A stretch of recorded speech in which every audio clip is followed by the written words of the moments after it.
कवी कालिदास असतात. ते प्रवास करत असतात. त्यांना प्रवास करताना खूप तहान लागते. त्यांना समोर एक वृद्ध महिला विहिरीवरनं पाणी घेताना दिसते. ते तिला म्हणतात, तू मला पाणी दे. तू मला पाणी दिल्याने तुला पुण्य लागेल. ती म्हणती, मी तुम्हाला पाणी का देऊ? मी तुम्हाला तर ओळखत नाही. तुम्ही मला तुमचा परिचय सांगा. तो म्हणतो, मी प्रवासी आहे. ती म्हणती, प्रवासी तर फक्त दोनच आहे, एक सूर्य आणि चंद्र, जे सतत चालत राहतात. तो परत बोलतो, मी अतिथी. ती बोलती, अतिथी पण दोनच आहे, एक धन आणि तारुण्य, जे येतात आणि जातात. तो परत बोलतो, मी सहनशील आहे. ती परत बोलती, सहनशील पण दोनच आहे, एक झाड आणि धरती.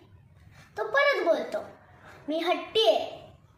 ती बोलती, हट्टी पण दोनच आहे, एक नख आणि केस, जे कितीही कापले तरी परतच येतात. त्याला खूप तहान लागलेली असते, म्हणून आता तो तिच्या पाया पडतो आणि म्हणतो, आता तरी दे मला पाणी. आणि वर बघतो तर ती साक्षात सरस्वती देवी असते. ती म्हणती, शिक्षणाने ज्ञान मिळतं, अहंकार नाही. अहंकार आपला नाश करतो.